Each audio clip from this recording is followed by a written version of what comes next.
Hello viewers, আমার আজকের recipe হলো ঘুগনি। মটর কলাইটা আমি ভিজিয়ে রেখেছিলাম। তো ভেজানো মটর কলাইয়ের সাথে আমি কিছুটা আলু কেটে নিয়েছি, সাথে একটু নুন আর জল দিয়ে চাপিয়ে দিলাম প্রেসার কুকারে। এই ঘুগনিটা কিছুক্ষণ ধরে হবে। তো আমি 5-6টা সিটি দিয়েছিলাম, 5-6টা সিটি দিতেই সেটা সিদ্ধ হয়ে গেছে। এরপর আমি দিয়ে দিলাম কড়াইয়ে তেল। এবার কেটে রাখা পেঁয়াজ টুকরো, লঙ্কা টুকরো দিয়ে আস্তে আস্তে নেড়ে ফেললাম।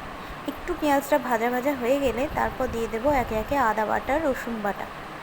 আদা বাটা, রসুন বাটা দেওয়া হলে সামান্য একটু জল দিলাম, কারণ যাতে মশলাটা ধরে না যায়। এরপর দিয়ে দিচ্ছি একটু হলুদ গুঁড়ো, একটু জিরে গুঁড়ো, একটু লবণ, আর দিয়ে দিচ্ছি একটু কাশ্মীরি লঙ্কার গুঁড়ো। এবার সেই মশলাটাকে কিছুক্ষণ অবধি নাড়তে থাকবো, যতক্ষণ না অবধি মশলাটা তেল ছাড়ে। দেখো মশলাটা এবার তেল ছাড়তে শুরু করেছে। তেল ছাড়া শুরু করলেই আমি সেই সিদ্ধ করা মটর কলাই আর আলু পুরোটা দিয়ে দিলাম। দেওয়ার পরে খানিকক্ষণ নেড়ে চেড়ে তারপর সেটাকে জল ঢেলে উবু করে রাখলাম।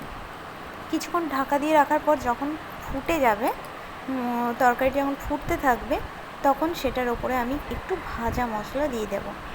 ভাজা মশলা দেওয়া হয়ে গেলে হয়ে গেল আমার ঘুগনি।